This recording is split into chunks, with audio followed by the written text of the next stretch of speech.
Man. Who is he? Where is he? Why is he here? Isolated in space on a round mass of matter live some several billion intelligent beings. Man. But what is his origin? Some say he evolved from the slime of the sea. Others that a god created an Adam and Eve and he was their descendant. Yet another speculates that he was brought here sometime in the distant past when the Earth was colonized by men from another dying planet. Despite the theories and speculations, the answer remains an unsolved mystery. As to where he is, that's easier. A planet 8,000 miles in diameter, located in a remote portion of a galaxy, somewhere in infinite space. Why is he here? That too remains an unsolved mystery. Occupied by his daily affairs, he finds little time to contemplate such questions, except for those moments on a clear night when man pauses and looks to the star-filled heavens, and in his mind stirs an unanswered question. He searches his thoughts for an explanation, a key to the faint forgotten memory of his past. And perhaps at that moment, somewhere else in the universe, on a distant planet similar to his own, somewhere on the other side of our galaxy, other intelligent beings wondered too, and set out in airships on an adventure through space to search for their answers. November 2nd, 1967. Two men are driving west of Loveland, Texas. The night is clear and still. Then around 11 p.m., they have an extraordinary experience.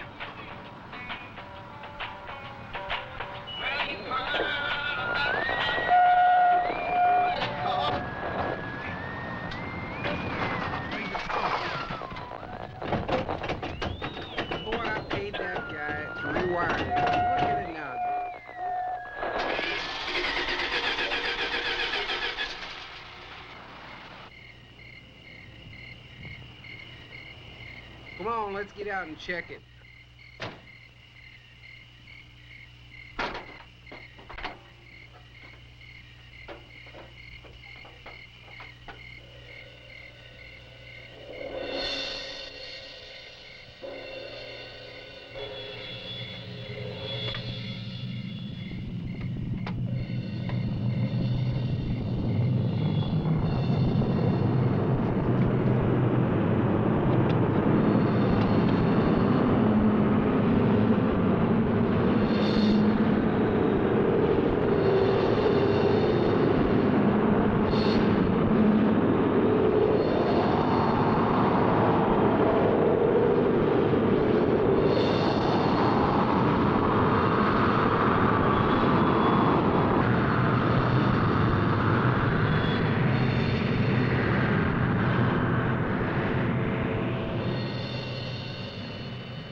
After the object disappears, their lights come back on.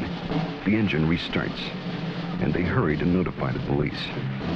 Later, the Air Force investigates their story and 15 similar reports before concluding that a form of globular lightning was responsible for the sightings. But there are many other possible explanations. What you're witnessing is based on fact. Some will find it fascinating. Some may find it frightening. But it is all true. With special thanks to NASA and the Department of Defense for their cooperation in our search for UFOs. It has begun.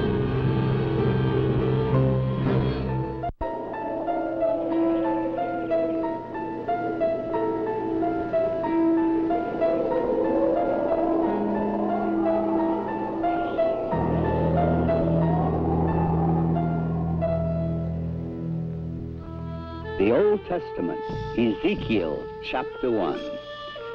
It came to pass that the heavens were opened, and I saw visions of God. Out of the midst thereof came the likeness of 4 living creatures. They had the likeness of man. Now, as I beheld the living creatures, behold, one wheel upon the earth by the living creatures. The appearance of the wheels and their work was like unto the color beryl, and their appearance and their work was, as it were, a wheel in the middle of a wheel. And when they went upon their four sides, and they turned not when they went. As for their rings, they were so high, they were dreadful, and their rings were full of eyes, round about them four. And when the living creatures were, the wheels went by them. And when the living creatures were lifted up from the earth, the wheels lifted up. This account took place some 500 years before Christ. Other accounts very similar appear in earlier ancient writings.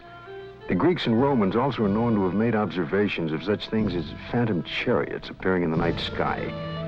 Records also tell us that during the reign of Charlemagne, there were many accounts of encounters with tyrants of the air and their aerial ships. These accounts so concerned Charlemagne that those reporting such strange phenomena were subject to torture and death. Here is one recorded event given between the 8th and 9th century in France. One day, among other instances, it chanced at Lyon that 3 men and a woman were seen descending from these aerial ships. The entire city gathered about them, saying that they were magicians sent by Charlemagne's enemy to destroy the French harvest. In vain, the 4 innocents sought to vindicate themselves, saying that they were their own country folk and had been carried away a short time since by miraculous men who had shown them unheard of marvels. Luckily, the Bishop of Lyon pronounced the incident as false, saying it was not true these men had fallen from the sky, and what the townfolk said they had seen there was impossible. The people believed what their good bishop said rather than their own eyes, and set at liberty the 4 ambassadors from the ship. The date was November 12th, the year 1887. The time was near midnight aboard the sailing ship Siberian, when it was reported that several people aboard ship witnessed a huge sphere of fire. It was observed arising out of the ocean. It rose to an altitude of 16 meters, then flew against the wind and came close to the ship, then dashed off toward the southeast. This sighting lasted a full 5 minutes. Within the years 1896 and 97, mysterious airships were reported all across the United States. In Oakland, California, a group of streetcar passengers reported a winged cigar that sent out a stream of bright light. The sighting spread through Colorado, Texas, Kansas, Nebraska, Iowa, and many other states, particularly in the Midwest. On April 11, 1897, Walter McCann of Rogers Park, a few miles north of Chicago, took a photograph of an airship. The New York Herald, as well as the Chicago Herald Tribune, pronounced the plates as being genuine and not a fake. Dr. Jacques Vallée, international authority on the UFO experience. The first thing I'd like to dispel is a frequent misconception that UFOs are limited to this country. Very often people ask me, how come I never hear about UFOs in other parts of the world? How come we only hear about UFOs in America? Well, UFOs are not an American phenomenon. They are a worldwide phenomenon. That's one of their most dramatic characteristics. The first major wave of sightings, and sightings tend to come in very intense series over a couple of months, over a given region of the world. The first such major wave occurred over Scandinavia in 1946. There was a major wave in this country in 1947, mainly in the western states. And then there have been waves in the US in 1950, 1952, and so on. And there have been intense concentrations of sightings in Africa, in Latin America, in Mexico, in the Soviet Union, in the People's Republic of China, Australia, New Zealand, and on and on and on. I don't know of any single country that has not had a series of UFO sightings. May 1975, Manitoba, Canada. Unidentified flying objects have been reported over the small town of Carmen. The objects have been seen by many witnesses over a period of several weeks. May 13th, 1975, cameraman Alan Carr of station CKY in Manitoba photographs 2 separate sightings over Carmen in front of 4 witnesses. The first sighting occurs at approximately 10:30 p.m. The object appears to be stationary just above the ground. Then, almost simultaneous, with a flash which appears in the sky, the object moves north at blinding speed. Only when the film is later analyzed in slow motion does Carr realize what he has captured photographically. Approximately an hour later, a second sighting occurs. The object appears over a group of trees and moves from left to right at an apparently low relative altitude to the horizon. Again, slow motion analysis provides a fascinating study of this unexplained event. On June 30th, 1973, Jean Bigot of the Astrophysical Institute flew over Chad aboard the Concorde, packed full of scientists and scientific apparatus, at 17,000 meters altitude. In the twilight of a total eclipse, Mr. Bigot photographed the horizon with his camera.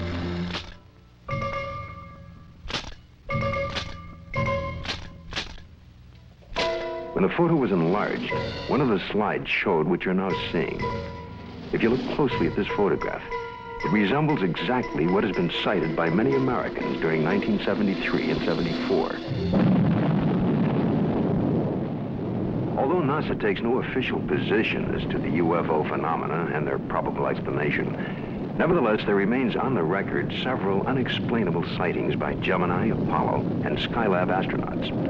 The first sighting occurred during Gemini 4 in June of 1965. Astronaut Jim McDivitt suddenly spotted a cylindrical object with arms and antenna. And when seen against the day sky, it appeared white or silvery. The object then appeared to be moving toward the craft. Suddenly, they lost sight of it. During the sighting, the astronauts were able to take these photographs and movie films of the UFO. Gemini 5, later that year, after 3 days and 5 hours into their mission, were contacted by Houston Control Center, advising the astronauts that Houston had picked up and was tracking another object, which was pacing Gemini across the entire United States. They estimated the UFO between 2,000 to 10,000 yards from the craft, and as large as the Gemini craft itself. Because of the limitations of viewing area aboard their capsule, no visual contact was made. Radar continued to track the object until they passed the Ascension Islands in the Atlantic. It then disappeared. Gemini 10 crew, Collins and Young, picked up objects traveling together in orbit. A positive identification has to date not been made. This photo was taken during the Gemini 11 flight on the 18th revolution, 27 hours and 47 minutes after liftoff. September 13th, 1966. This UFO was tracked visually and recorded on film by the crew and is truly considered unidentified by the photo interpretation experts at NASA. Perhaps the strongest and most spectacular of all the sightings took place aboard Apollo 11 on its way to the moon for the first moon landing. The ship was 1 day out, on July 16th, 1969, when they spotted an unusual object.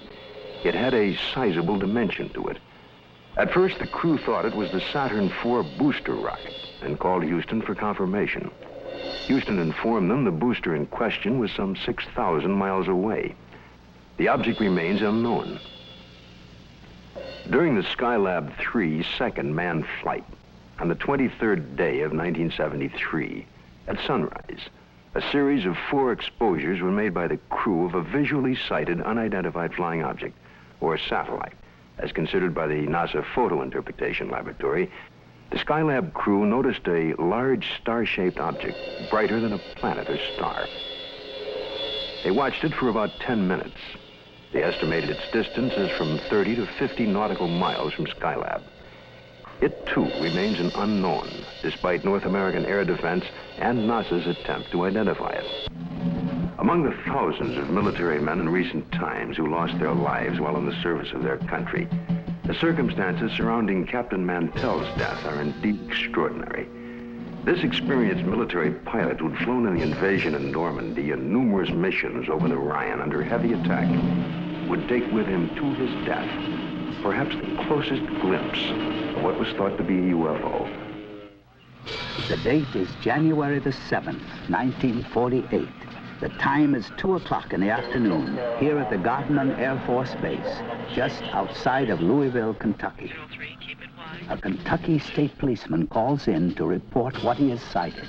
It's an unusual aircraft, circular in appearance, approximately 250 to 300 feet in diameter. I'd say it's moving westwardly at a pretty good clip. Any information? Negative. I will check with our commanding officer. Instructions were given to contact nearby Wright-Patterson Air Base to see if they had any experimental aircraft up in that area. Flight test. We have no experimental aircraft in the area.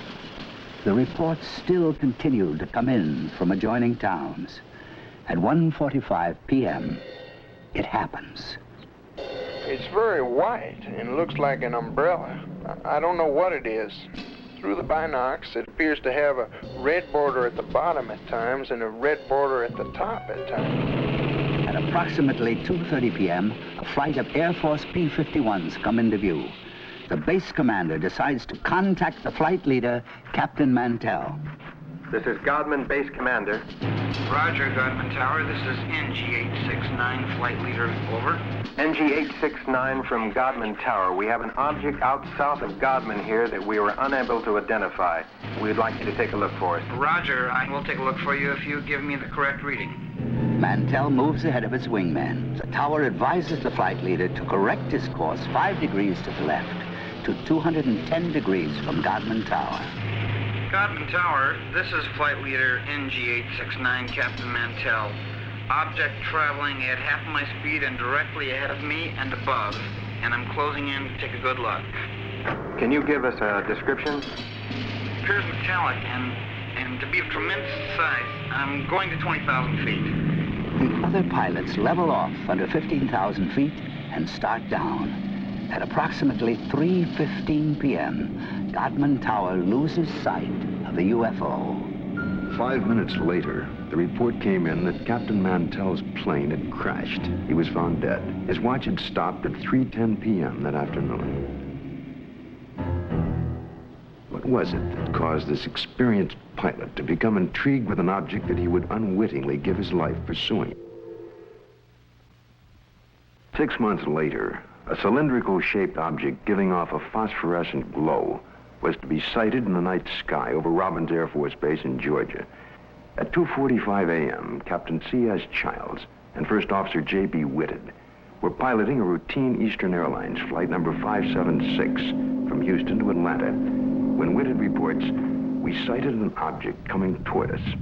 This strange object had a stream of red fire coming from its tail, and I could see it was much larger than anything I had seen or read about."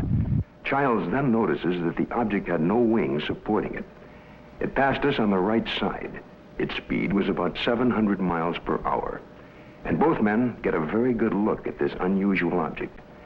It was about 100 feet long, shaped like a cigar. As it passed, they clearly saw 2 rows of windows, an upper and lower, that were large and square.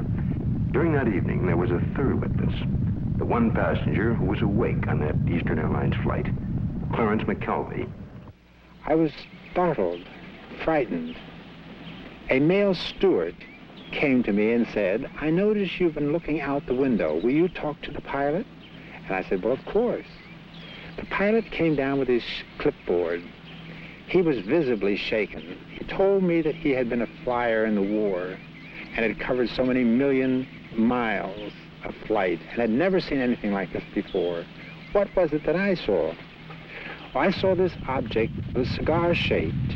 It had a row of windows. Behind them, it was lit. Out of the rear was a cherry red flame. This hair-raising experience was witnessed by 3 aircraft, a passenger, and ground observers added more corroboration. The conclusion of an air intelligence report was that the object remains unidentified as to origin, construction, and power source, and goes into the record classified as unknown. This is the Pentagon, Washington, D.C. And this man is Colonel Bill Coleman. He was Chief of Public Information for the United States Air Force from 1969 to 1974. It was here at the Pentagon that the Defense Department first became interested in the UFO phenomenon. This occurred in the late 1940s. with reports about objects and lights seen in the sky by military personnel and others. The Air Force decided to investigate the matter anyway. There was that one possibility that these flying objects could well be foreign weapons used for test purposes and might affect our national security. The investigative branch was called Project Sign. The project had only been underway for about 2 weeks when the Mantell crash had made headlines across the nation. The staff's investigation was far from complete, but public pressure was enormous, and they were forced to come up with an answer to really quiet growing speculation that Mantell had been killed by hostile aliens and some flying saucer. That's when we decided that Mantell had chased the planet Venus. However, this was an initial finding. The Chills and Whitted case had an impact on the Air Force project. It presented the first close-up account by highly reliable witnesses. The object described led some of the staff to postulate an extraterrestrial theory, and they wrote up an estimate of the situation, which at the time was classified top secret, suggesting that the saucers were from outer space. This theory was rejected by the Air Force Chief of Staff, General Hoyt Vandenberg, and even other Project Sign staff members as not having enough proof. So the extraterrestrial visitation idea was dropped for the time being. It's been said in jest that if these UFOs are from other worlds and they wanted it to be known, all they'd have to do is land on the White House lawn. But an incredible incident, too quickly forgotten in time, took place over our Capitol. In 1952, Air Force spokesman for the Pentagon and UFOs at that time, Mr. Al Chop, relates the famous incident that stirred the Capitol, causing a request from even President Truman to be kept up to date on all the details. There were radar reports of unidentified flying objects over the nation's capital. We had 3 reports. One came from Andrews Air Force Base radar control room, and 2 from the radar controls at Washington National Airport. The first sightings consisted of a number of unidentified targets picked up on radar. Then a call was placed from National to the Andrews Air Force Base flight controllers. They were apparently tracking the same targets. Then Andrews reported a visual observation of 3 objects that were apparently in the same position as those indicated by our radar sets. The targets stayed on radar until about 12:30 a.m. They moved slowly at first, about 100 to 200 miles per hour. Then one of the targets sped away at a fantastic rate of speed. It moved west from Andrews toward Riverdale. The estimated speed was 7,300 miles per hour. At this time, in the tower, we had about 7 targets on the radar scope. These unidentified objects were flying all over the city. They even violated the restricted air corridors here over the White House and over the Capitol building. The phenomena wasn't to subside. The following Saturday night, July 26th, a repeat performance unsettles the Capitol again. I was awakened the following Saturday night around midnight by a telephone call to my home in Virginia. It was the public information officer for the Federal Aviation Authority. He told me the air traffic control radars were again picking up a large number of UFOs over the Capitol area. First, they would follow a definite flight path, and then they would suddenly disappear. Others would come into view just as suddenly. I placed a phone call to the command post in the Pentagon, and I asked for an intercept. About 2:40 a.m., we got a radio call from a flight of F-94s, 2 aircraft in the flight. They also, at about that moment, appeared on our scope. And at that moment, a very frightening thing happened to us. All of our unknown traffic completely disappeared the moment those aircraft came on the scope. The flight leader called in and said, well, it doesn't look like we're going to do any good here, so we're going to go back to base. And at the very moment those aircraft disappeared, all of our unknown traffic appeared again on our scope. And again, it was a very frightening experience. We called Andrews Air Force Base, and they reported exactly the same thing happened to their scope. 10 a.m. on the morning after the sighting, General Landry, at the request of President Truman, called intelligence to find out what was happening over Washington. It was the largest and longest press conference held in the Pentagon since World War II. General Samford headed the conference and said that he was personally satisfied that the radar scope sightings were the result of temperature inversions, which are known and account for certain blips on radar. Although this was the conclusion of the Air Force investigations, interestingly enough, the actual report begins with this opening comment: a study of the various reports regarding the subject. Radar sightings do not allow a positive and final explanation to be made. The CIA now would enter the picture by convening a panel of top scientists to examine the UFO phenomena. The CIA's concern was that recent waves of sightings might constitute a threat to our national security. The thinking was that the enemy could exploit UFOs as a decoy in the preparation for an attack on the United States. 5 outstanding scientists and various Air Force and CIA representatives were to meet on Wednesday, January 14th, 1953. Among the panel members was one associate member who was destined to have more experience with the UFO phenomena than any other American scientist to date, Dr. J. Allen Hynek, astrophysicist and head of the astronomy department of Northwestern University. I was called into the meeting on Thursday. The panel members were seated around this table. It was a rather somber and impressive occasion, actually. I was a junior member, and I remember feeling considerably nervous and apprehensive about being in front of this powerhouse of scientists. But then for the past 4 years, I had been scientific advisor to the U.S. Air Force on this very problem. There were 2 films that were of particular interest to the panel at that time. One was a film taken by a Navy officer while on vacation in Utah, near Tremonton, Utah, and the other was a film taken in Great Falls, Montana, by the owner of the local baseball team. The Utah film had already been subjected to some 1,000 or so man-hours of analysis by the Navy's Photographic Interpretation Laboratory.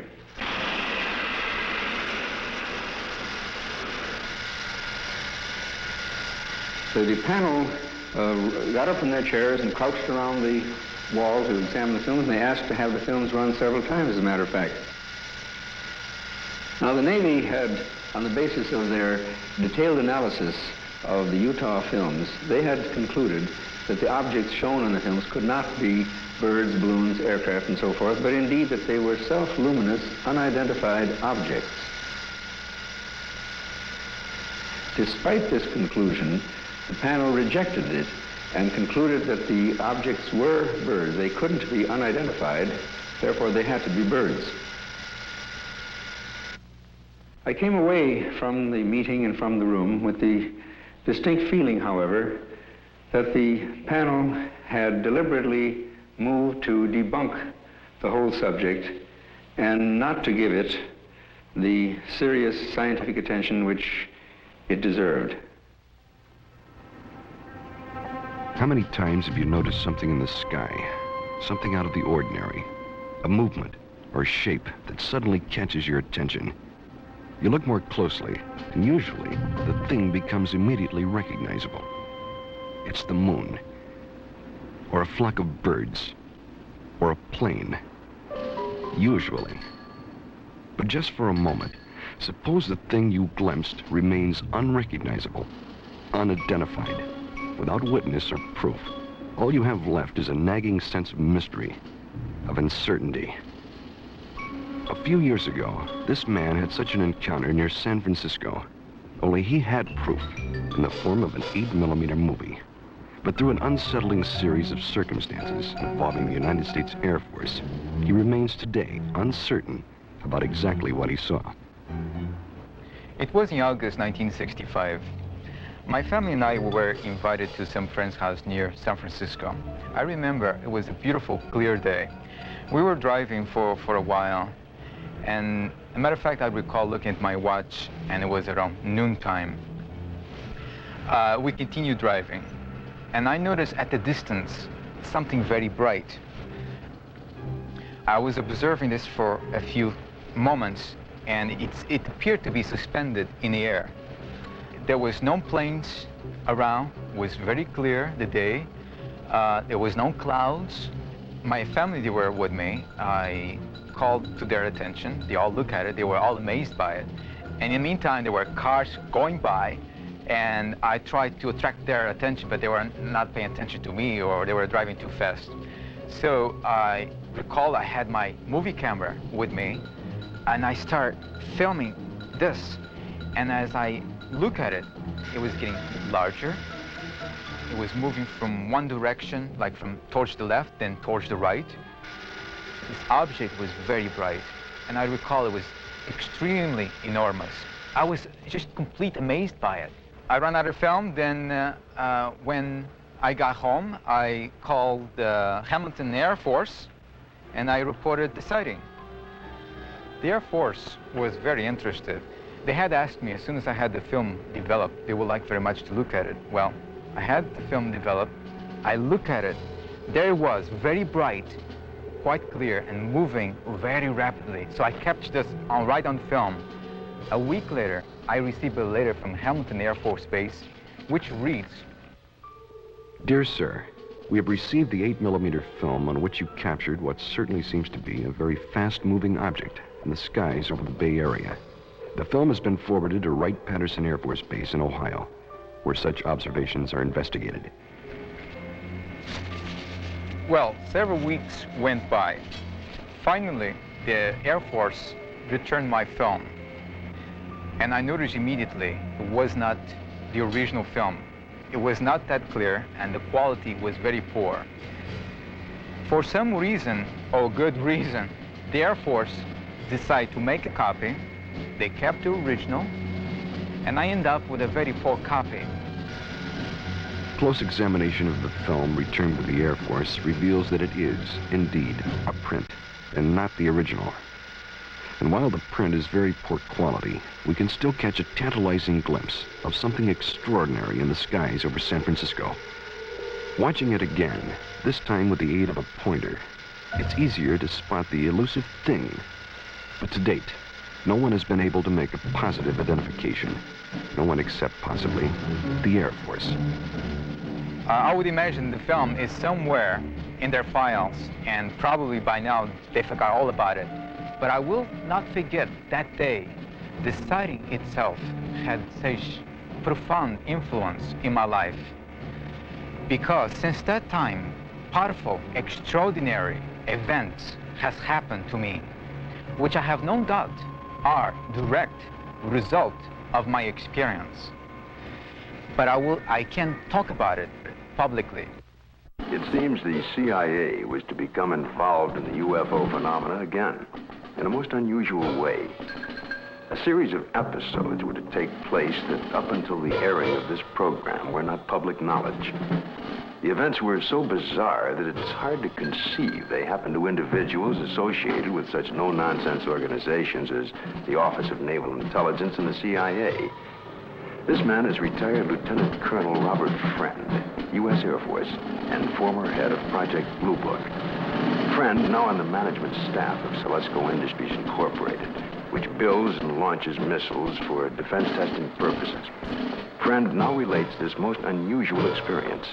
It was 1959 when I was invited to attend a briefing in the security portion of this building. It seems a retired Rear Admiral had information about a woman in Upper Maine that purported to have established contact with extraterrestrial beings.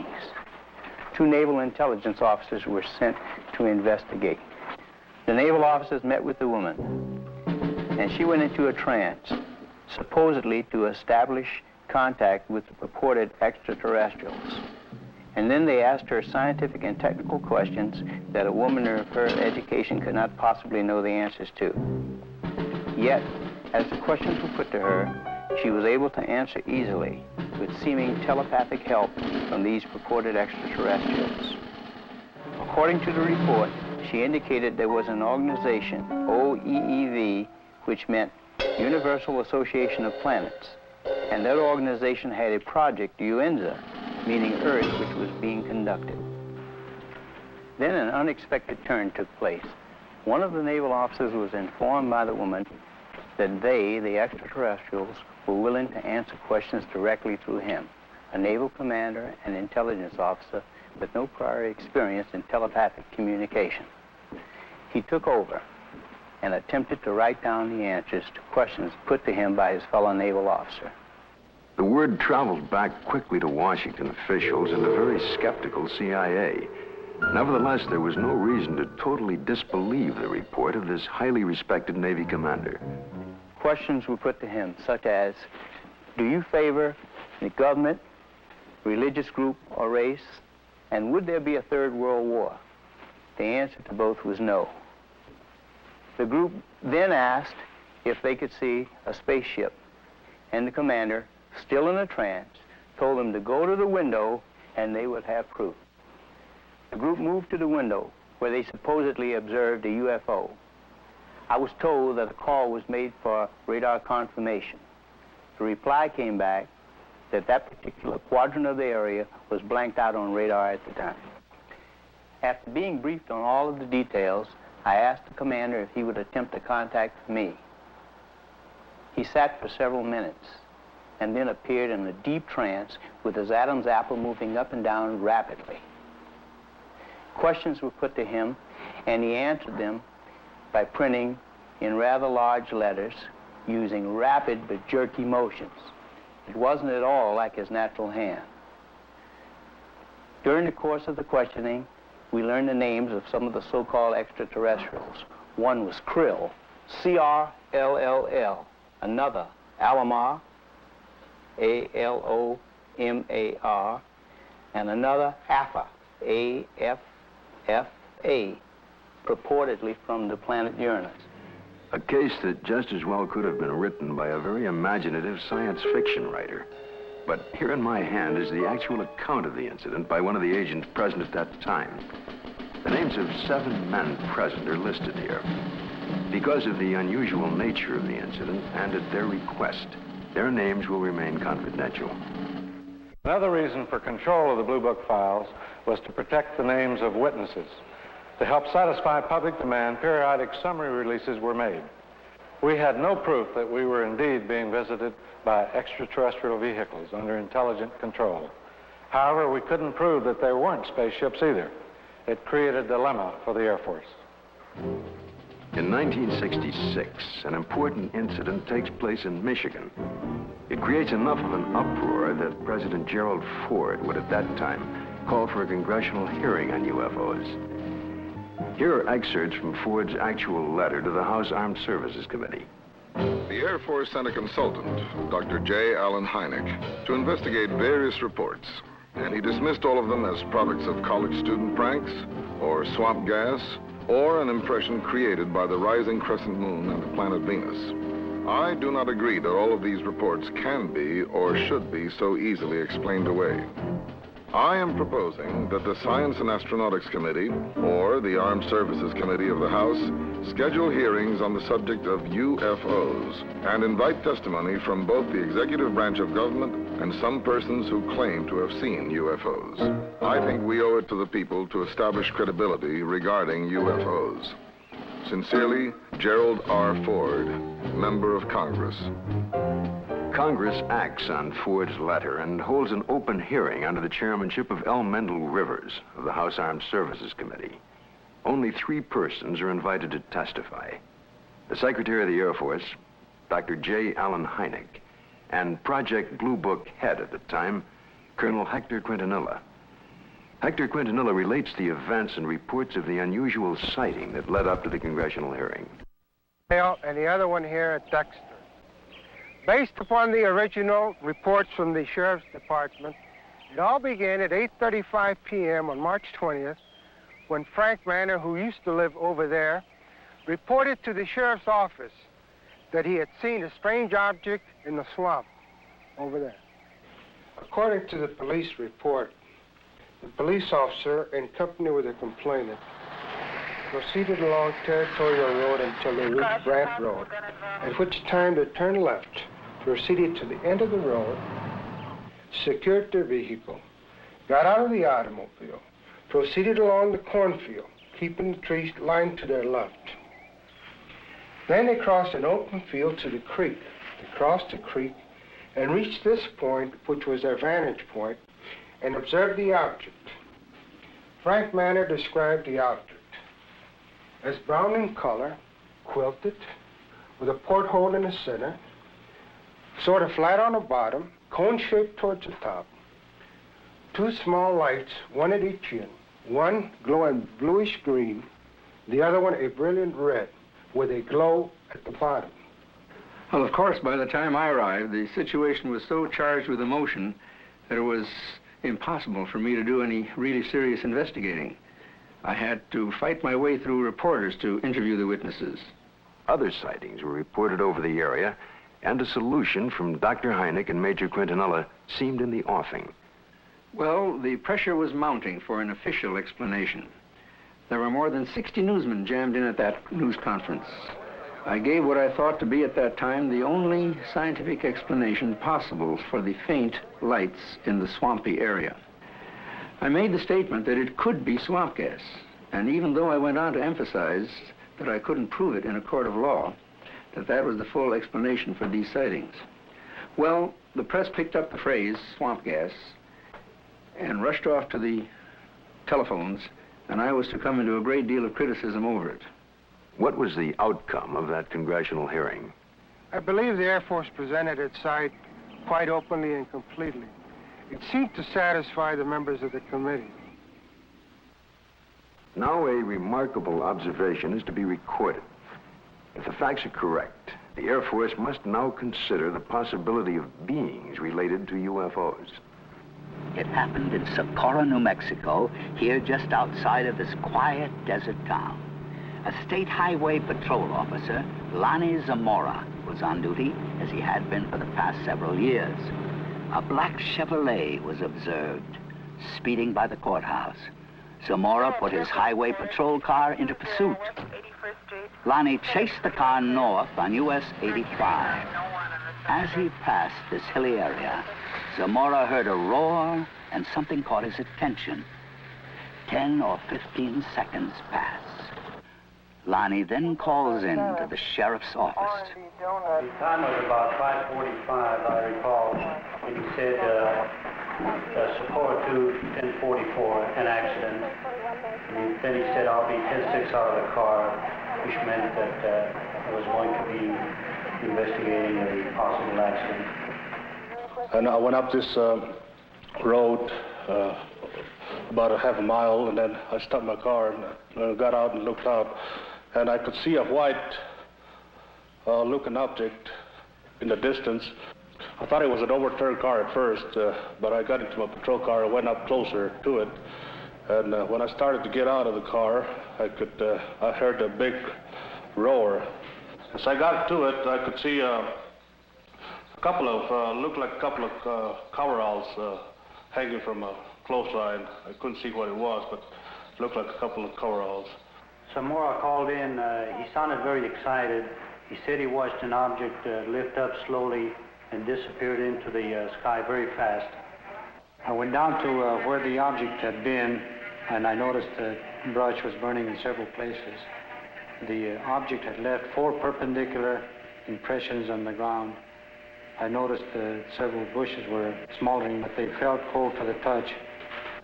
I noticed what appeared to be a couple of oval footprints on the ground. I knew Lonnie had seen something. The proof was right there.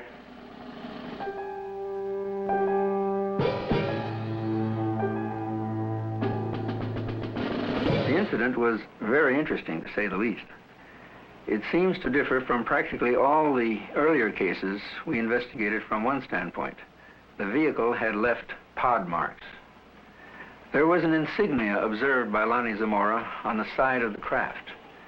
The insignia was unidentifiable, not American nor Russian. And last of all, the observation of these 2 people in some sort of suit. But what did the investigation turn up? What was the official Air Force estimation of the situation? We went over the case completely. We had soil samples tested at the Air Materials Laboratory. The burnt bushes were analyzed for propellant residue. We measured the distances between the pod marks.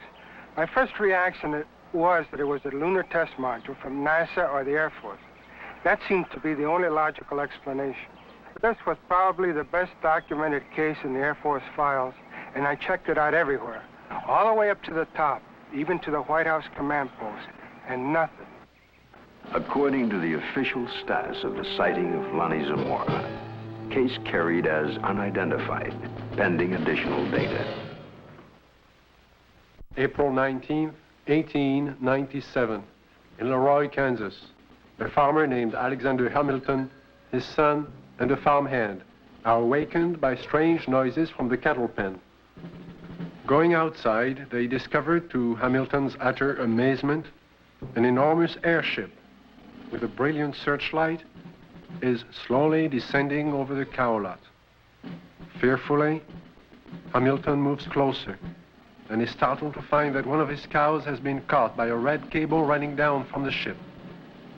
The next day, after an extensive search, he discovers the cow's hide, legs, and head in a field miles away.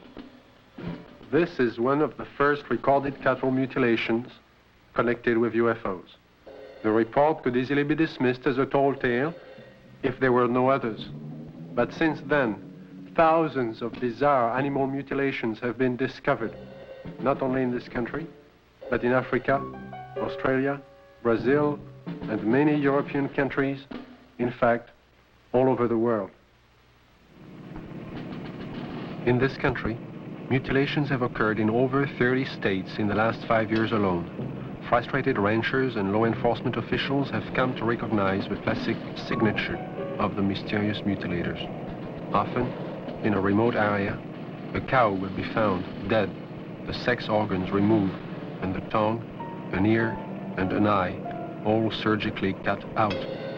The body, more often than not, has been drained of blood, though no blood has been found on the ground. In fact, there are no tracks or prints of any kind near the body. And yet, amazingly enough, there is no evidence of a struggle. One of the first states to be hit by the mutilations was Colorado. Reporter Bill Jackson of the Serling Advocate covered the story from the very beginning. A classic mutilation, or say 90 to 95% of the mutilations will be almost identical. Some part of the face will be gone, exposing nothing but, the jawbone. An eye will be taken, a tongue will be cut out, and an ear will be taken. The rectal area of the animal will be what appears to be bored out. The reproductive organs will be removed. In the case of a cow, the udder will either be entirely removed or parts of it will be removed. Usually, in probably 90 or 95% of the cases, there will be no blood whatsoever in the animal. And there will be no traces of blood on the ground where it fell or where it was mutilated. All you've got is the carcass, and you've got no idea why it died, or how it died, or how it was mutilated. It all began in 1975. It was a bizarre time. Nobody had ever seen anything like this before. Not only did we have the mutilated dead animals on the prairie, but we also started getting the lights in the sky at night. Along that time, there were many theories that were being developed on why this was being done. The satanic cults were being blamed, dope smugglers, UFOs, a government experiment of some kind. As time went on, the situation became so widespread that people realized it couldn't be the occult or the dope smugglers, which left us two possibilities. Number one, it was being done by a government, let's say. Or number two, it was being done by UFOs. As more and more cases were reported, the Colorado Bureau of Investigation was called in. Well, our position is basically one where predators, at least our investigation determined that predators were responsible for probably 99% of the reports of mutilations. As I said, there were 203 separate reports received from this agency. But of the 203, we only received 45 tissue samples to conduct microscopic analysis on. Of the 45 tissue samples, we found that only 2 of those 45 had actually been mutilated with a sharp instrument. When they first started, they would send samples of these animals to the CBI, to Fort Collins, to try and determine what was the cause of their death, what was mutilating them. And 9 times out of 10 or more, the report would come back that were being caused by predators. Now, these ranchers and the sheriffs in these rural areas have been around cattle all their lives. They've been around coyotes all their lives. And they knew that this just wasn't possible. A coyote would not do that. Predators, when they come in and start to eat, now I'm talking about 4-legged predators. They'll come in and they'll bite, and then they'll pull and they'll tear. The cuts we have, even we can't make cuts like this. We've tried this many times on dead animals with scalpels, razors, and knives, and we can't make the same cuts. We've had cattle that we've went and investigated that were, called in, and I think I have a mutilation here, and we went out and we seen it, and it was not a mutilation. And these are not the ones that's reported. The ones that we classed as a classic type mutilation are actually mutilations, and they're not predators. Animals, wild animals, predators, coyotes, won't approach these carcasses. But in the case of an animal being mutilated in the wintertime, there's possibly something about the cold weather that may mask whatever it is that keeps predators away, and that will be the exception to the rule. Is this animal here, is any pretty much like the other ones you had that was mutilated? Yeah. How old a cow is this, Don? 8 years old, according to the way I looked at her teeth, 8 or 9. I know definitely it wasn't animals. We took out the whole works there.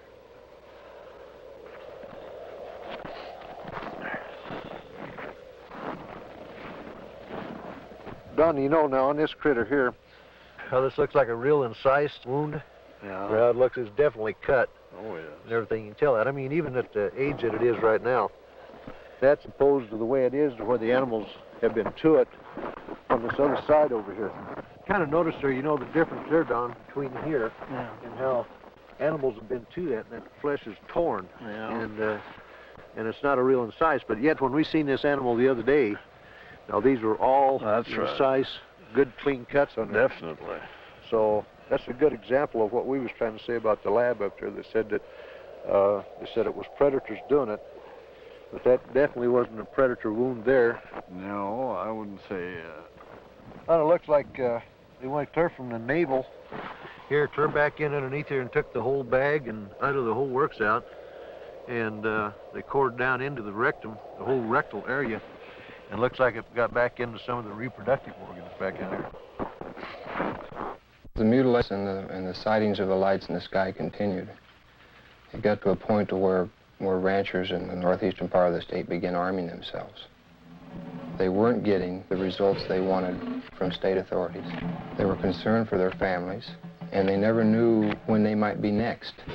They began patrolling their pasture land, watching over their herds at night. Lights from the sky, when they got too close to a herd of cattle, the ranchers shot. Well, I think everybody was a little edgy. Right. Everybody started carrying high-powered rifles. I don't know what good it would have done, but everybody was awfully nervous. I'm completely convinced that there's something there that's not normal. There's a lot of questions that are unanswered, I'm sure, and hopefully someday maybe somebody will figure it out. Unidentifiable lights in the sky have appeared in virtually every area of this country which has been plagued by cattle mutilations. But no explanation has been found for these strange sightings. There are some who believe that these objects in the sky are responsible for thousands of mysterious cattle deaths which continue to this day. Though state and local officials have stated their views about the mutilation mystery, surprisingly few veterinarians will speak publicly about the situation. This man is an exception. Dr. William Fitzgerald runs an animal clinic in Durango, Colorado. Because of his expertise in the field of veterinary medicine, he was asked by the sheriff's office to perform an autopsy on a mutilated cow found in a remote area of state-owned forest. This particular animal had been largely exsanguinated. The anus and about the first 4 inches of the rectum had been removed. The preputial skin and the last 2 or 3 inches of the penis had been severed flush with the body wall. The left eye had been removed, and the last 1/3 of the tongue had been cut. A portion of the lips on the left side of the animal were also sawed off, presumably to gain access to the tongue, but this makes no sense because that portion of the tongue could have been easily pulled out and cut off without that, so I don't understand that point. Reports I have heard, some that I have read subsequent to this time, indicate that people have seen mutilations that they attributed to predators. And if this was a predator, he had 2 feet and a 6-inch knife, because it was a very sharp single cut in most instances. And although not the world's leading expert, I work with knives frequently. I know what they do. I know the marks they leave. Exsanguination, the removal of blood from an animal, has been a predominant trademark of the mutilators. Few officials have found an answer to the technique used in this procedure. Dr. Fitzgerald describes what he thinks is the method. If a large bore needle is placed in the animal's jugular vein while the animal is sedated, under anesthesia, or awake if you like, somehow restrained, however, the animal's heart will function as a pump and will pump out very nearly all of its blood through that needle. As the animal's blood supply begins to diminish, a natural physiological mechanism takes over and sequesters or draws what remaining blood is left into the internal organs in the center to supply the vital organs, the liver, the heart, the brain.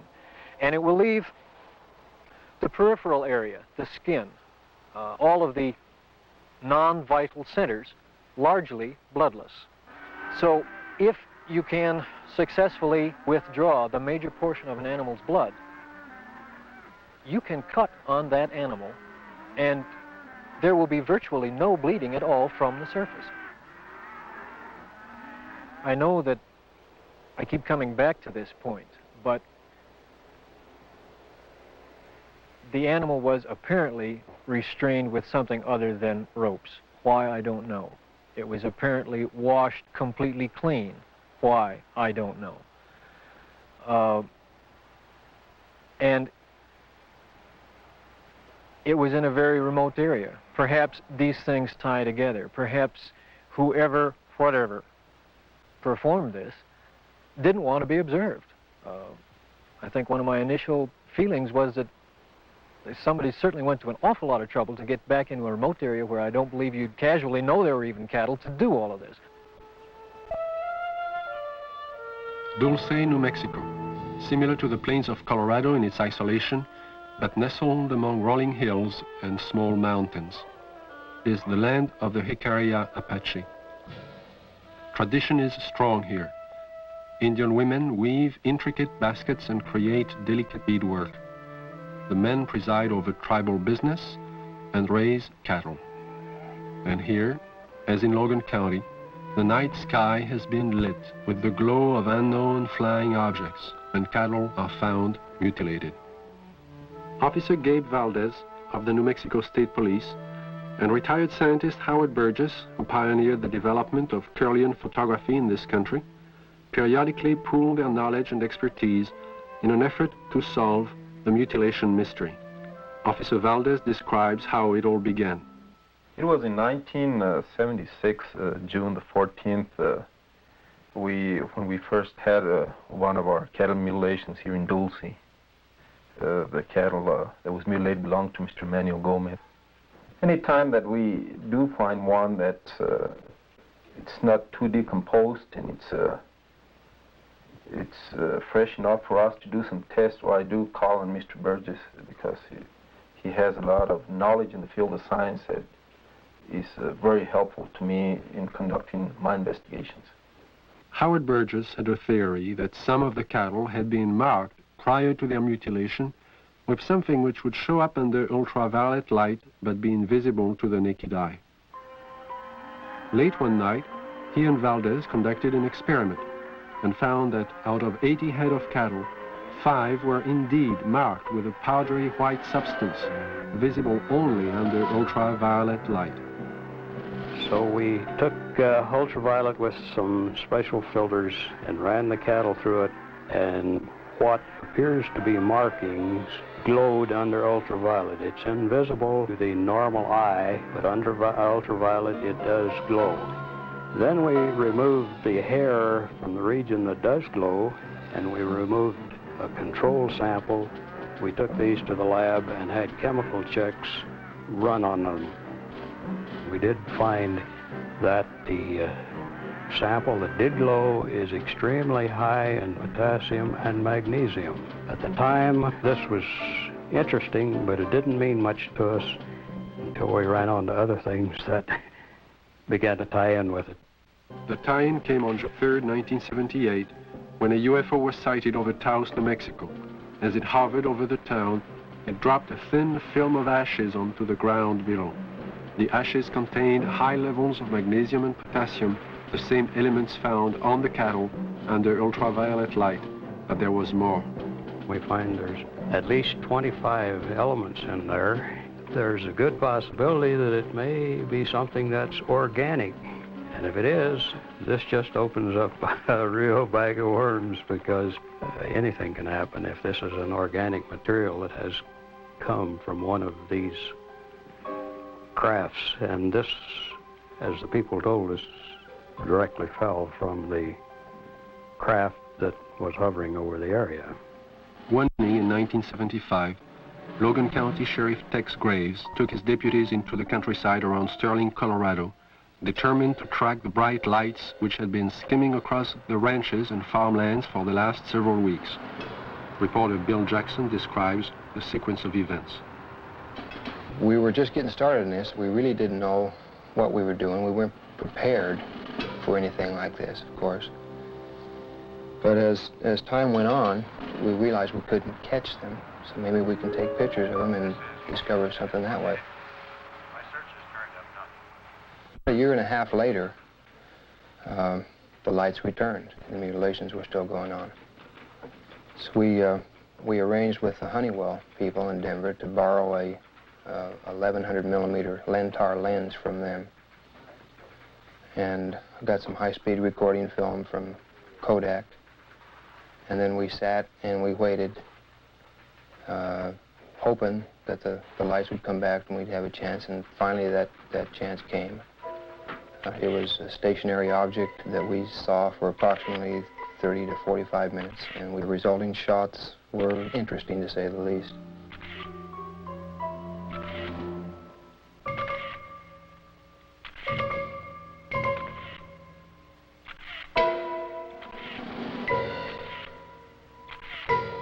Shortly after these final exposures, the object just disappeared. It was almost like somebody hit a light switch and it was there no longer. What are these unidentifiable lights? What is their nature and their purpose?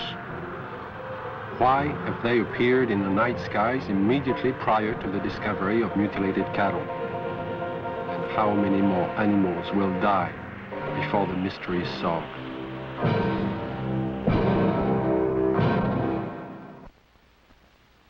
In 1974, I received a call from a woman who had a strange story to tell.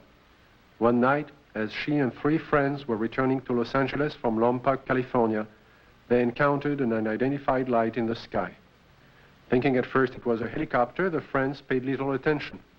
When the object began to fly in unusual patterns at extremely high speeds, the passengers soon realized they were dealing with something out of the ordinary. What happened next is best told in the woman's own words.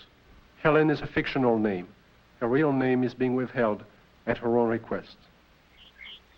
I saw it come into the sky from the top of the mountain range and go straight up and do a 9-degree angle toward us, and I called it to the attention of Don, John, and Sue. And they saw it too. and it was there. I was not on dope or alcohol or anything like that. And it started doing really erratic things in the sky. It was a small white light and very easy to see. We were not mistaking anything. It came over to the car, flipped over and went around on the other side toward the other hills and came back, sailed above the car. By this time, because it was so close, it was 8 lanes of freeway, at least in diameter and even a little wider, saucer-shaped, a very white, luminescent light emitted from the entirety of it.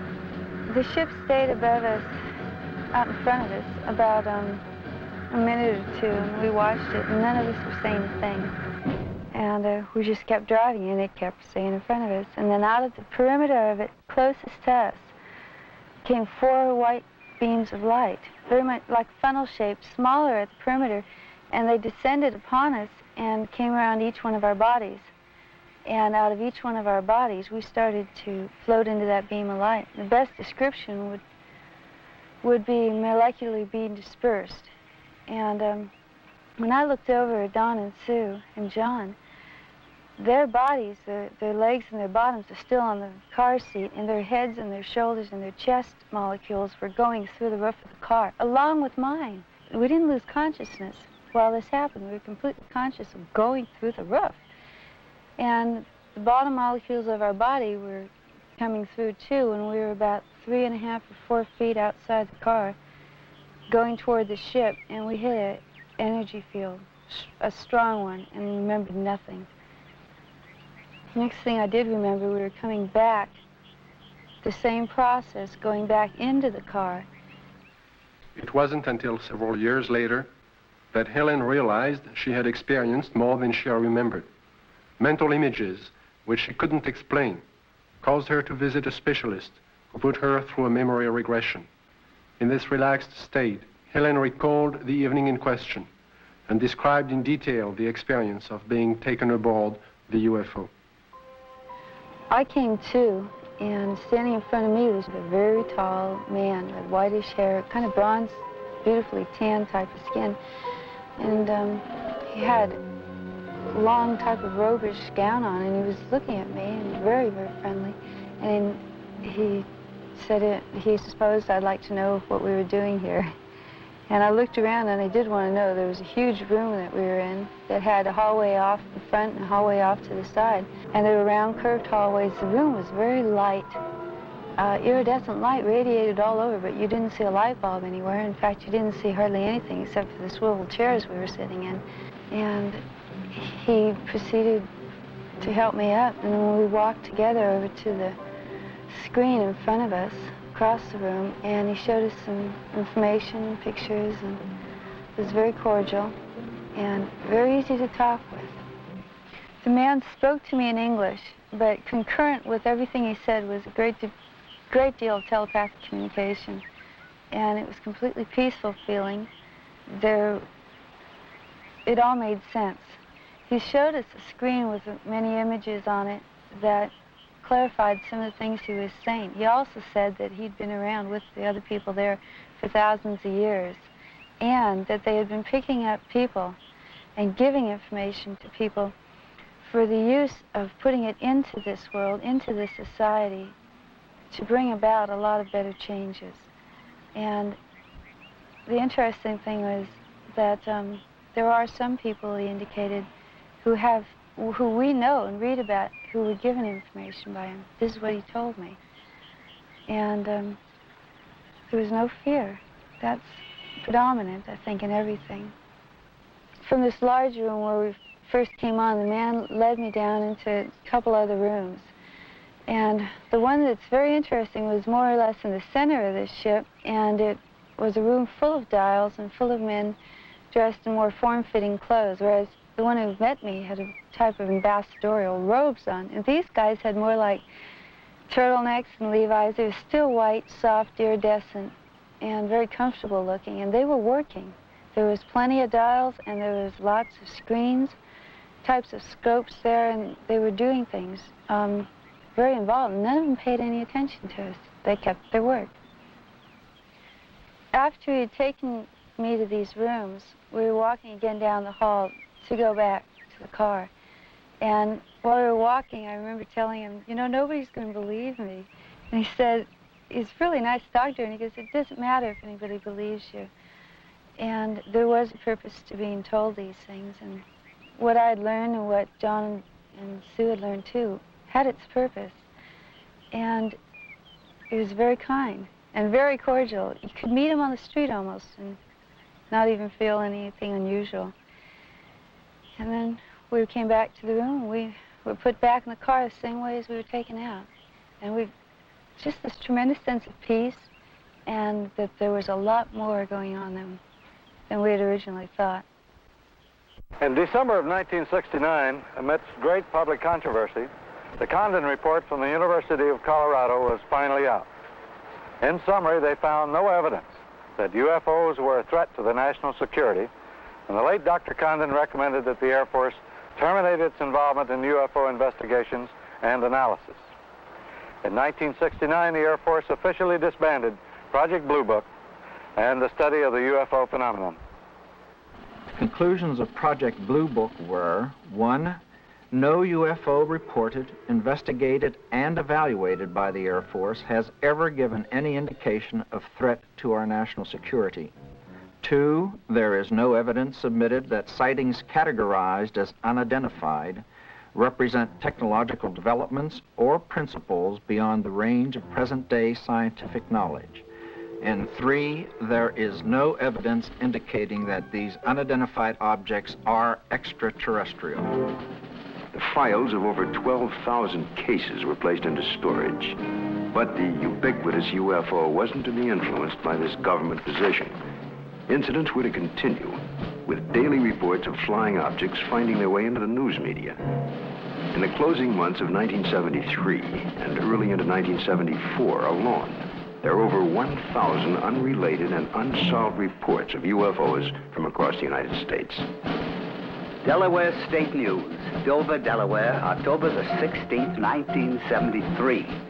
Dover. 3 women on their way to the market saw it. At the same time, the crew of the Delaware State Police helicopter saw it. 2 airline pilots flying over Dover reportedly saw it. Flight controllers at the Dover Air Force Base saw it. Southern Illinois and Carbondale, Illinois, October 18th, 1973. It didn't make any noise, Don said. It had red and green flashing lights on the front and back. Times Dispatch, Richmond, Virginia, October the 19th, 1973. It was hovering, and we parked there on U.S. Route 15 about 2 hours and watched it. Walla Walla, Washington, January 30th, 1974. Guards of the Washington State Penitentiary have spotted what appears to be the same UFO 2 mornings in a row from their tower positions at the prison. Scranton Tribune, Scranton, Pennsylvania, February the 25th, 1974. Police spot flying object. State's UFO reports are increasing. October 21st, 1978. Bass Strait, Tasmania. A pilot named Frederick Valentich disappears after reporting a strange craft hovering above him. December 12, 1978, La Chapelle, France. A 45-year-old worker riding home observes an oval object. Together with another witness, he sees the craft hover above them. December 12, 1978, Guadalajara, Mexico. 2 luminous saucer-shaped objects are reported by residents, then by a police officer. December 16, 1978, Palermo, Italy. A bank clerk spots a disc of light and alerts the police, who take several photographs. January 2nd, 1979, Wellington, New Zealand. A veteran pilot and a newsman film 7 objects. January 4th, 1979, Jerusalem. Police on duty see 3 mysterious objects at high altitude. January 5th, 1979, Johannesburg, South Africa. A woman and her son report seeing half a dozen occupants in front of a brightly colored craft on a lonely country road. Ordinary people are seeing something all over the globe. But what have the experts seen? NORAD and the Air Force do have extremely sophisticated equipment, and by use of the phased array radar facility, surveillance is maintained on objects in space. But the system is only designed to track things like rockets, satellites and man-made debris, objects with specific trajectories and which hold an orbital or flight velocity of approximately 4.8 nautical miles per second. This system is designed to discriminate between objects in space. For example, it will ignore a meteor entering the Earth's atmosphere, but will quickly spot a satellite as it begins re-entry. Objects can also be photographed with incredible precision by the electro-optical surveillance system, and it's very good at its job. However, it's not designed to photograph everything, just specific items and particular missions. The sky is so vast, it is virtually impossible to wait for, track, and photograph all unidentified phenomena. There is just not sufficient time or budget. So it is not really accurate to say that our sophisticated equipment and personnel are able to identify and examine any and all UFOs. On the contrary, they are programmed to study man-built machines, and only that. Among the many reports of UFOs in late 1973, one incident would stand out because of the credibility of the four witnesses. This is Major Coyne, Army helicopter pilot, his co-pilot, Lieutenant Arrigo Jetsi, Air Medic Sergeant Healy, and Robert Janicek. These men had just finished their annual flight physical early that day and were found fit and sound of mind. They would take off from Port Columbus Airport about 10:30 p.m. But what was about to follow, and the subsequent report they filed, would put to the test the credibility of these men. Approximately 8 miles east of Mansfield, our crew chief, Sergeant Robert Janicek, observed a red light on the east horizon. Did you gentlemen see the same red light? Yes, I did. Our helicopter was flying on a northerly heading. We were flying at an altitude of 2,500 feet. He indicated that the light seemed to be pacing the helicopter, moving along in a parallel direction with our aircraft. Which direction from the helicopter was the object? It was to our right, to the right side of the helicopter, and it was moving with us as we were heading north towards Cleveland. And at this time, he indicated that the light changed its direction and was coming directly at the helicopter at the same altitude. And as the helicopter was maintaining a speed of 90 knots, the object came at a terrific speed from the horizon. We estimated 15 miles. Visibility was reported 15 miles that night. Did you gentlemen see the object at this time, after it had been pointed out by the sergeant? No, not at that time. I was flying left seat or co-pilot, and visibility from that seat from an object approaching from the right is rather limited. So I was having a difficulty seeing the object. And it was for that reason that Major Coyne did take the aircraft or the controls from me. I grabbed the controls from Lieutenant Jetsi because I thought it was going to hit us. I braced for impact. With that, I pushed the collective down to get the helicopter to start to descend. I then looked at the altimeter. It was showing 1,700 feet. We were descending 1,000 feet a minute.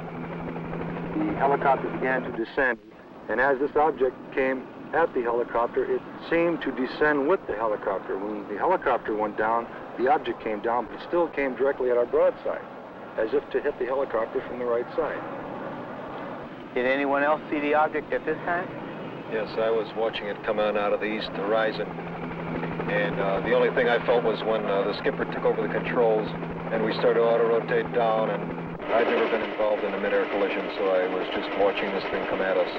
It was at this time a light came, swung 90 degrees from the UFO towards the helicopter, and it came in through the front of the plexiglass, and the entire cabin inside turned green from the light. It was a pyramid-shaped type light that beamed down and came through the front of the helicopter.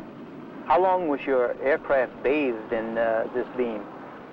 The light that came into the cockpit apparently lasted only for a few seconds, but it was enough time that I observed the red instrument panel lights utilized for night flying to be absorbed by the green light. Was it possible for you to determine the outline of this object against the star background? Yes, sir. It was a cigar-shaped object, like a symmetrical airfoil with the dome on it. It was a solid object. It was a metallic structure to it. And you could see lights reflecting off the structure, and you could not see any of the stars or behind the object itself. Well, while all this was going on, what was the attitude of the helicopter? Apparently, when we were supposed to be descending at 2,000 feet a minute at 100 knots, we were climbing at 1,000 feet a minute with the controls still established for a descent. And we went from 1,700 feet up to 3,500 feet and topped out at 3,800 feet. I would like to stress one important fact, and that is there is approximately 20 years of Army aviation experience between the 4 men on board the helicopter that night. We have been trained to follow procedures and regulations in reporting incidences, regardless of how they're accepted. And we tried to follow those procedures. And we reported the incident as it occurred and have avoided any speculation on the subject. While our government's official position is not to speculate on this subject, we can choose to let our minds explore other possibilities, to use our imaginations. For if we consider that astroscientists agree on one point, that the possibility of life elsewhere is not only quite probable, some feel it is there without a doubt. Let us suppose then that these objects are real space vehicles, extraterrestrial in origin, and not an illusion of the mind. Perhaps we can begin to accept such ideas as various reported UFO shapes and configurations by looking at our own aviation history. We have, in 71 years, devised dozens of aircraft shapes, from propeller-driven biplanes to lunar modules to date.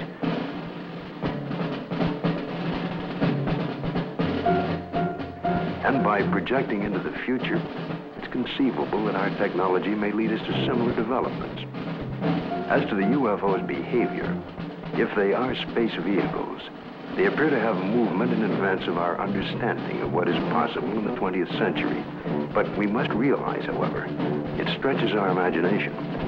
There will be a 21st and 22nd and 23rd century, where the impossibilities of today may be tomorrow's commonplace. If these vehicles are of origins outside our Earth, then we must assume they are managed, controlled, and operated by some sort of beings, perhaps similar to us. From sketchy reports around the world, we can begin to construct a hazy portrait of these aliens.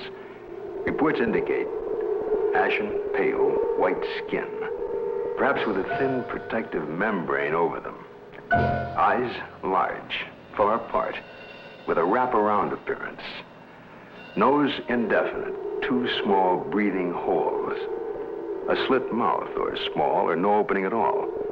Behavior, cautious, curious, firm. Ability to paralyze on touch. Sounds emitted. Humming. Oohs in a foreign language or some accent. Buzzing as if electronic from their head and chest. Wearing head protection or overall body protection. We just might not be scientific and technically sophisticated to the extent that's necessary in order to recognize what is the real evidence in this, in what we have collected. I think we should also think of other possible hypotheses. Suppose there are such things as interlocking universes, where forms of matter which don't mesh with ours except under strange conditions. To assume that we're on the level of intelligence that would of necessity be visiting us, if they have the ability to come here, there may be no common bridge of understanding. There may be attempts at communication and we don't recognize it as communication. We must always be aware of the fact that we may be testing the wrong hypothesis.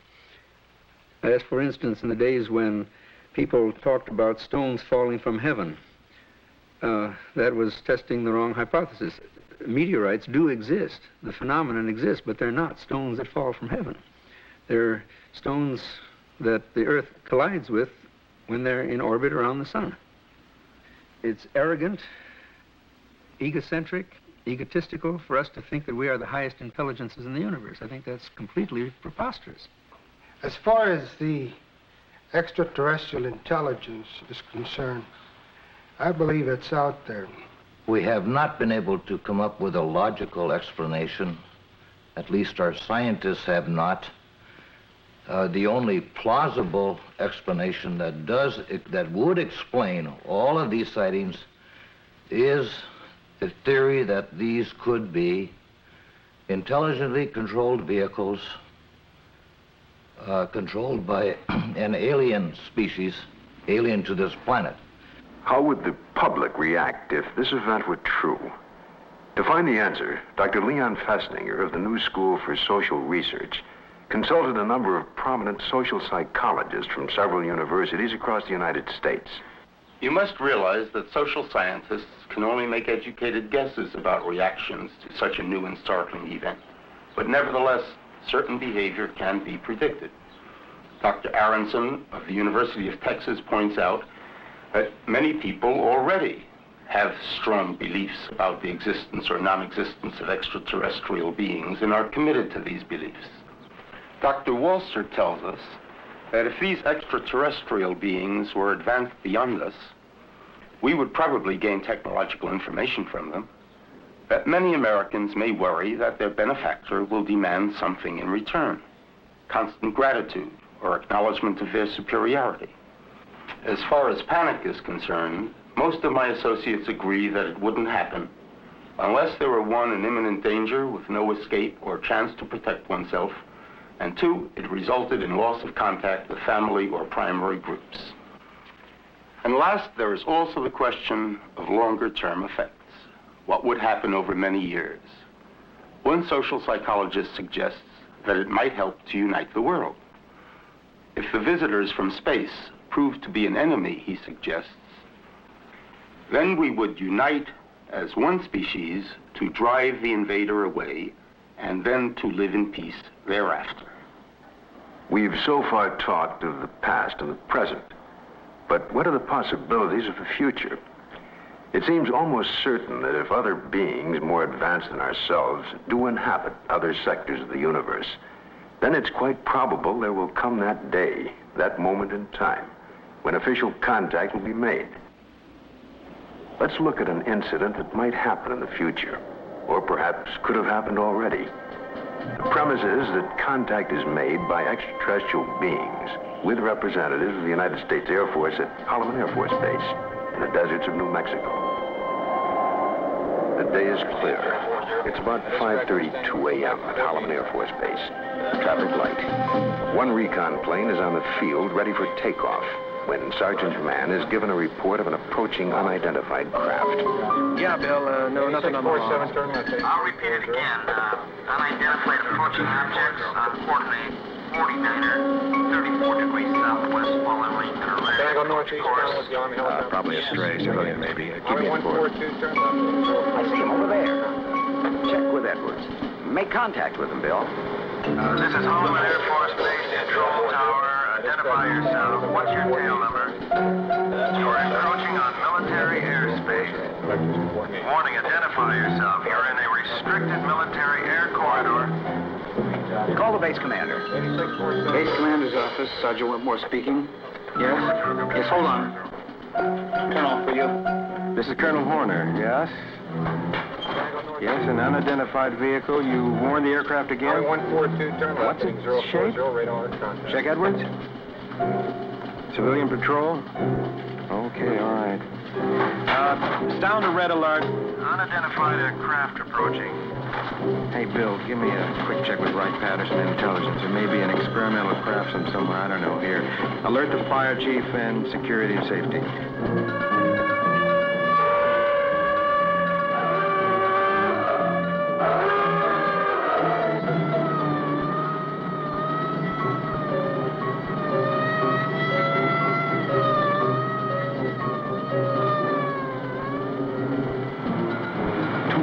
Interceptors are dispatched to escort the unidentified crafts out of the area.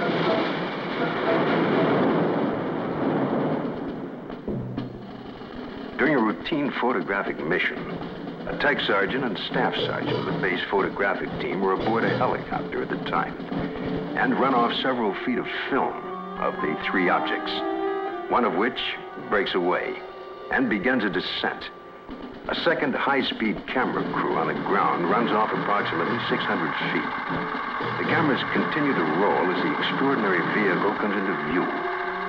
It hovers, almost silently, about 10 feet off the ground for nearly a minute and yaws like a ship at anchor, then sets down on 3 extension pads. The commander and 2 officers, along with 2 base Air Force scientists, arrive and wait apprehensively.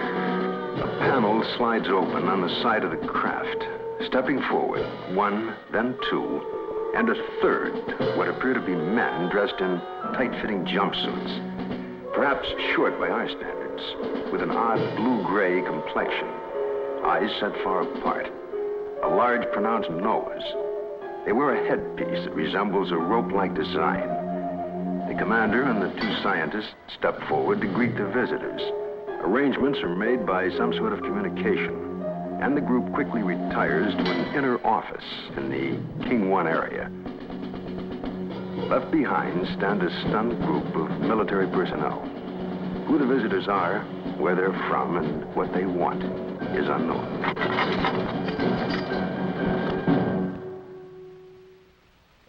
We now have a new challenge, perhaps the most monumental in recorded history. The opportunity to investigate a phenomenon that could change our destiny. Through the study and understanding of the UFO phenomena, we may discover a new energy force, or how to use it. Or it could lead to an understanding of our relationship to life throughout the universe. And if there are beings from distant advanced societies, we may be privileged to see a revelation, a look at ourselves 1,000 years in the future. And perhaps at this very moment, located in another galaxy, somewhere in infinite space, other beings raise similar questions and discuss the possibilities of life outside their planet and talk about Earth as part of their plans for the near future.